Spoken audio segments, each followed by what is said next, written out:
I figured I would get started right away by reviewing a unit. Oh, and that's perfect time for my phone to make noise. Anyhow, I decided to look, as I turn off my phone, not so obviously, I decided to start with an HQ choice, the Ethereal. I actually got myself an Ethereal model recently. I was lucky enough to pick up a start collecting box a couple weeks before the Tau Codex released, before they stopped making them. So in that box was an Ethereal on Hover Drone. I customized mine a little bit to give him more of a threatening look as he's holding his honor stave out front.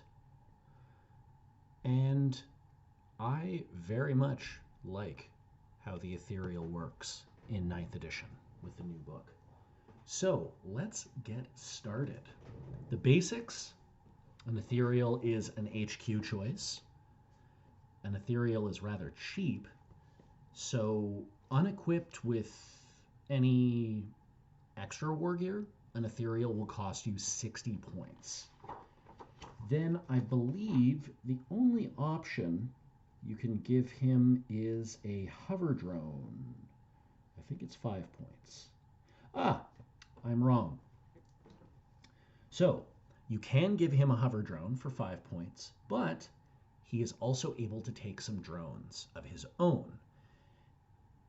Only tactical drones. So tactical drones, you will see them referenced throughout the codex for certain units that can take tactical drones, and they are the 3 sort of standard drone types you'll see: gun drones, marker drones, shield drones. So an Ethereal can take 2 of any of those tactical drones. I would say the hover drone option for 5 points, so bringing him up to 65 points, is an auto include. Very few things in this codex I feel are auto includes.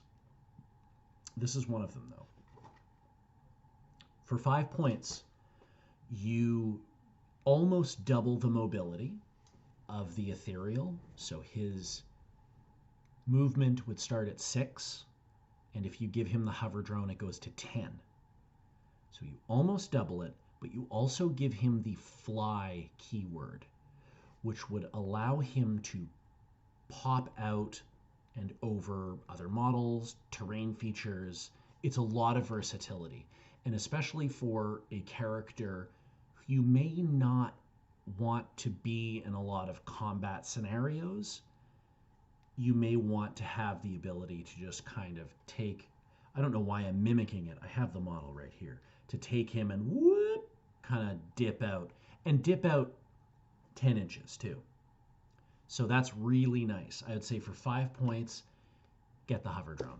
It's really, really, really, really worth it. If you're really struggling and you don't have the 5 points, a regular Ethereal should be fine, but I really strongly recommend getting the hover drone for him. Or her, I guess. Ethereals can be either or. Anyhow. So let's go through the stats. We'll get the basic stats out of the way. The Ethereal, I don't think changed a heck of a lot from last edition, from 8th, in terms of its stats. So movement 6 inches, or 10 if you get the drone, the hover drone. Weapon skill 3+. I believe that stayed the same. Ballistic skill 4+ is never going to matter. Ever. There is never a ranged option for the Ethereal. So having a ballistic skill 4 up, good work, but does nothing. Strength and toughness 3, yeah, that's the same. Wounds 4, I think that's the same. There are some characters in the Tau Codex that have actually gone down in wounds. The Cadre Fireblade and the Kroot Shaper, for example, went down a wound. I'm not sure if the Ethereal went down, but in 9th edition, in the new Codex, it's 4 wounds, 3 attacks, leadership 10, which is good, and 5+ save. It comes stock with an Honor Stave, which is a weird rename because it used to be Honor Blade. So I guess they decided that this thing here is not a blade anymore, but a stave. It's been improved a lot and then kind of taken down a peg as well. So similarly to 8th edition, it has a +2 to the strength. This means your Ethereal will be attacking at strength 5, which is all right. So weapon skill 3+, 3 attacks, strength 5, not bad. -1 AP, that's an improvement. It used to have no AP value. 2 damage, also an improvement. It used to be simply damage 1, but it's got that power fist rule, unfortunately. Each time an attack is made with this weapon, subtract 1 from that attack's hit roll. So, without any other modifiers flying around, you're going to be hitting on 4s instead, which isn't terrible. I mean, for Tau, it's miraculous, almost. But it's not... It doesn't mean this guy is like a combat unit. It means he can dish out a few hits. But I wouldn't plan to have him there, which is precisely, again, why having that little hover drone to just kind of be like, no, later, is nice. Also, the 5-up armor save, the toughness 3, and the no invulnerable save anywhere is pretty easy to kill. So, again, options, you can take the hover drone, as I mentioned, which buffs his characteristic of move to 10 inches and gives him the fly keyword. And it can be equipped with up to 2 of the following in any combination. 1 gun, 1 marker, 1 shield drone. So any of the 3 standard tactical drones. It comes with a few abilities. One that kind of flew under the radar for me is Inspired to Greatness, because the rule is not actually explained on the page for the Ethereal. It just says page 93. Inspired to Greatness, page 93. So that is a rule that is given to the other named Ethereal models as well. So I guess they decided not to print it 3 times instead of 1. Which I find a little confusing because they reprinted the commander, the 3 different commanders, reroll 1's ability 3 times. I don't know. Maybe there wasn't enough space.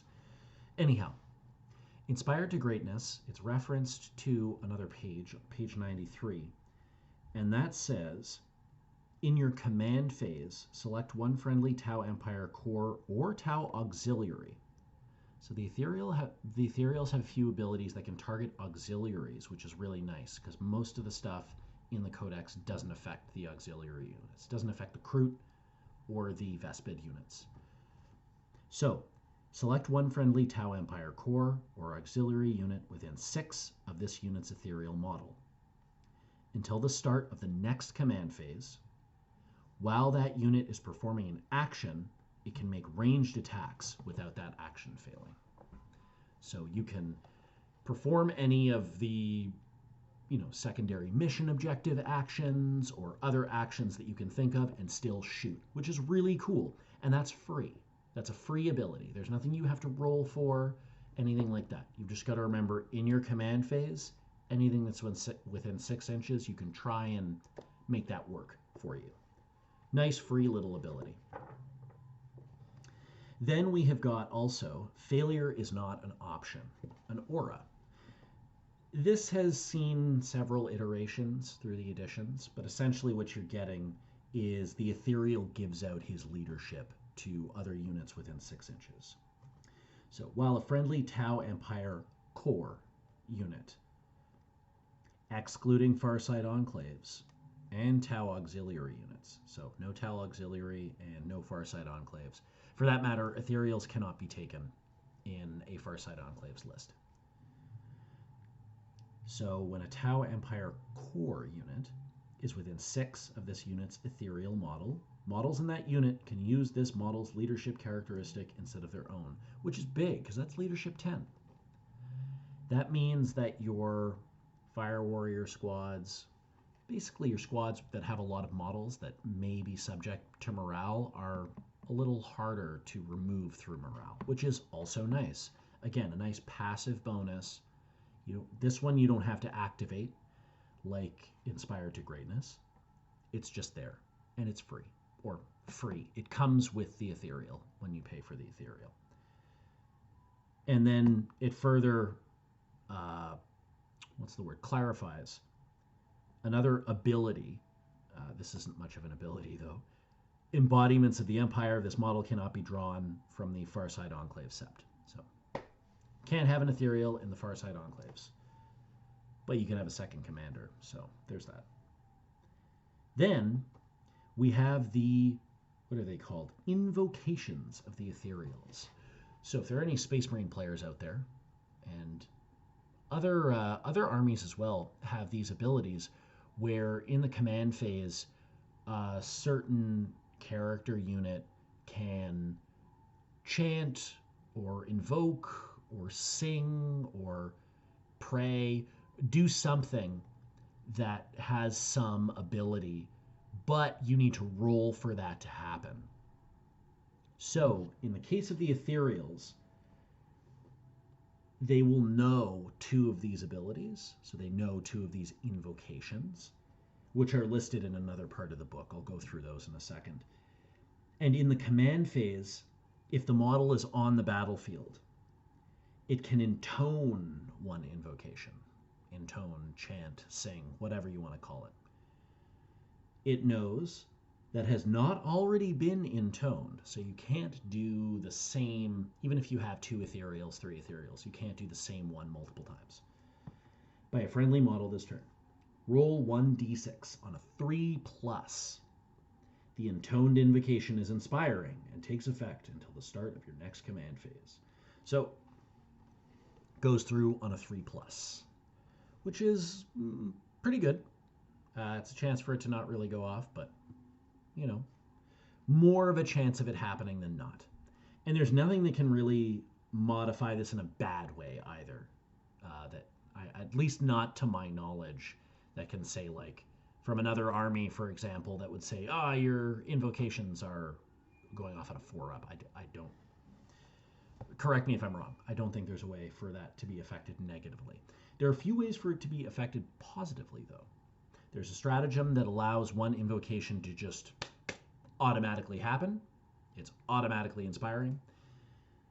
And then there is also a relic, which is very, very good, that is specific to Ethereals, that allows them to get their invocations off on a 2+. Very, very cool.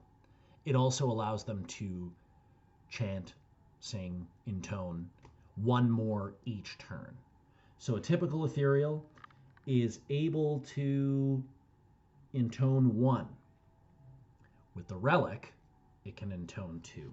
The relic, by the way, is named the Humble Stave, and you will find it in the relics, I believe it's signature systems, they're called in the Tau army. You'll find it in the signature systems. Oh no, they just straight up say relics. Cool. Yep, relics. So it's called, yes, the Humble Stave, and that will allow you to do 1 additional invocation, and you add 1 to the roll to see if it's inspiring. So on a 2+. Very cool. Now, let's go over those invocations of the Ethereal. There are 6 to choose from. This is a case where some of them are just really good and hard to not take over others. But I'll go through them in the order that they're listed here from 1 to 6. Storm of Fire. If this invocation is inspiring, select 1 friendly Tau Empire core unit, excluding Farside Enclaves. You're going to see that a lot, excluding Farside Enclaves. So select 1 friendly Tau Empire core unit within 6 inches of this Ethereal. That unit can make range attacks without any action it is performing failing. Sounds familiar, right? That's because it's already an ability this guy gets for free. This is one that kind of steers me away, honestly. If you really need 2 separate units to be able to complete actions and then still shoot? I don't know, man. That seems hyper specific to me. And I would say, why take an ability that takes up a slot for an ability, requires a roll to be made and possibly fail, when you already get it for free with your, what is it called? Inspired to Greatness? Is that what the ability is called? Yeah, with the Inspired to Greatness ability already just gives you that if something's within 6. That's why I'm a little confused. So let's see. So here's the thing. In the command phase, this is for Inspired to Greatness. In the command phase, it's select one unit. So it's not just any units within 6. So this Storm of Fire would allow you to select an additional unit if you succeed on that invocation. Situational. 2, Sense of Stone. If this invocation is inspiring, select one friendly Tau Empire core unit, excluding Farsight Enclaves, within 6 inches of the Ethereal, each time a core model. So you're going to see that a lot in this codex as well. Core model. This is to exclude things like drones, which don't count as core. So you're going to have mixed units. For example, a unit of crisis suits with a bunch of drones. The core models are the crisis suits. The drones do not count as core models for any rules, and they'll usually separate those out specifically when they're referring to them. So, if that invocation is inspiring, select one friendly Tau Empire core unit within 6 of the Ethereal. Each time a core model in that unit would lose a wound, roll 1d6. On a 5+, that wound is not lost. So it's a 5-up, feel no pain. For the core models only. But lots of things are core. This could affect fire warriors. This could affect breachers. This could affect stealth suits, crisis suits, broadsides. So a pretty decent slew of things. One that comes to mind and that I've used so far in this codex is having him sit next to a broadside and just give the broadside a 5-up, feel no pain. Quite nice. So Sense of Stone, solid pick. Number 3, Zephyr's Grace. If this invocation is expiring, select one friendly Tau Empire core unit, excluding, you guessed it, Farsight Enclaves. Fuck those guys, right? Within 6 inches of this Ethereal. Each time a ranged attack is made against that unit, if it did not remain stationary in your movement phase, subtract 1 from the attack's hit roll. So the idea is that they move, and advance if you like. They move somewhere, and because of that movement, they're harder to hit. Which is kind of cool, actually. It's an interesting one. That one, I'd say Zephyr's Grace is quite good, too. But there's one later that's just... you'll see. Number 4, Power of the Tides. If this invocation is inspiring, select one friendly Tau auxiliary unit within 6 inches of the Ethereal. Each time a model in that unit makes an attack, add 1 to the attack's wound roll. So +1 to wound rolls for auxiliary specifically. This, again, this could be really cool. It's specific, but if you have a large unit of Kroot that make a charge and you make a ton of attacks at strength 4 -1, it's not an excellent profile, but suddenly you get +1 to wound. They're pretty good in combat. They each get 2 attacks. Could be pretty scary. And it's any attack. So close combat or shooting. Could be Vespid neutron blasters. It could be Krootox guns. It could be a pack of Kroot dogs, right? That just get +1 to their wounds. Neat. That could be really cool if you plan on running a whole bunch of auxiliaries. And it's definitely doable now more than it has been in the past. It's definitely more doable. So Power of the Tides could work for you. Number 5, excuse me. Unifying Mantra. It's an aura. If this invocation is inspiring, then while a friendly Tau Empire core unit, excluding First-Rate Enclaves, is within 6 of the Ethereal, you can re-roll morale tests taken for that unit, add 1 to combat attrition tests taken for that unit. So it's very specific for morale. And the thing for me that makes this one tricky to use is that this invocation has got to be done in your command phase, and you've got to pick that unit, and then that unit is better at morale. And if it's one of those scenarios where, like, you're holding an objective, let's say you're holding an objective and it would be prudent for your opponent to knock you off of it, and you don't want to die to morale, or you don't want to have to worry about morale or holding on, I would say, why don't you just give them Sense of Stone for a 5-up Feel No Pain, and they'd just be harder to kill. So I suppose if you've already done it with another ethereal, Sense of Stone, because you can't do the same invocation twice in a turn regardless of your number of ethereals, you could double up. And there are other scenarios too with larger squads that I'm sure this could really, really help you out. But it strikes me as one of the weaker ones. And then the last one, this one's ridiculous. It's simple. It's the best, in my opinion. If this invocation is inspiring, you gain 1 command point. Straight up. So just take a command point. That's called Wisdom of the Guides. So there are a few here that really, really stand out. There are a few here that can be, like, situationally solid. And then another couple that are like, probably just never going to take these. Wisdom of the Guides.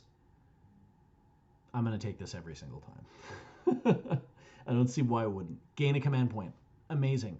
So this would happen in your command phase, and that would mean that each command phase, you would get 1 for it being your turn, and then you would get another 1 if the invocation is inspiring from this. So that's 2 command points at the top of your turn, which is double what you would normally get. So fantastic. Then Sense of Stone for the 5-up Feel No Pain is also wonderful. Although there are others, Zephyr's Grace, the one where you move and enemies will subtract 1 from hit rolls from ranged attacks. That's really cool. Power of the Tides, again, the auxiliary specific one. If you happen to be running a lot of Kroot or Vespid, that could be really cool too. It could be really helpful to add. Adding to a wound roll is a big deal, is a very, very big deal. So that could be really, really solid. Yes, so there you have it, the 6 invocations. You may have a tricky time picking them, but there are a few that really, really, really stand out. So to reiterate, typical Ethereal will know 2 of these and then get to cast 1 in your command phase each turn. And it will go off on a 3+.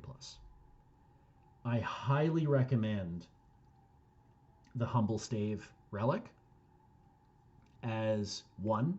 It costs you no points to do, because you're basically you're replacing the Honor Stave, which is a free weapon on the character you've already bought. It allows your powers to go off on a 2+ instead of a 3+, which is far more likely. And it allows you to cast 2 with that Ethereal that turn. So 2 powers that are more likely to go off. It's fantastic. So the Ethereal, solid unit. Where would it best be used? Probably not up front. Probably behind some other things. It's quite squishy. Used to buff your backfield stuff. Used to generate command points. Used to, provide its ability to do an action and shoot with a unit that just comes built in, beefing up the leadership of that unit, which is good. And I just thought of this now, actually. The invocation that lets you reroll morale tests and deal with combat attrition a little better is slightly more appealing, because I'm thinking, yes, you are also getting the Ethereal's leadership of 10. So that'll make it real hard to fail a morale test.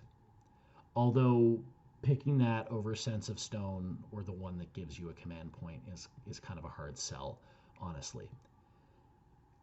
Should you add drones to this guy? You could, sure. Depends on your points, what you want to do. It'll add a couple of extra wounds to him. A couple of shield drones wouldn't hurt. Although if you did that, you're adding 24 points, which is, it's not nothing.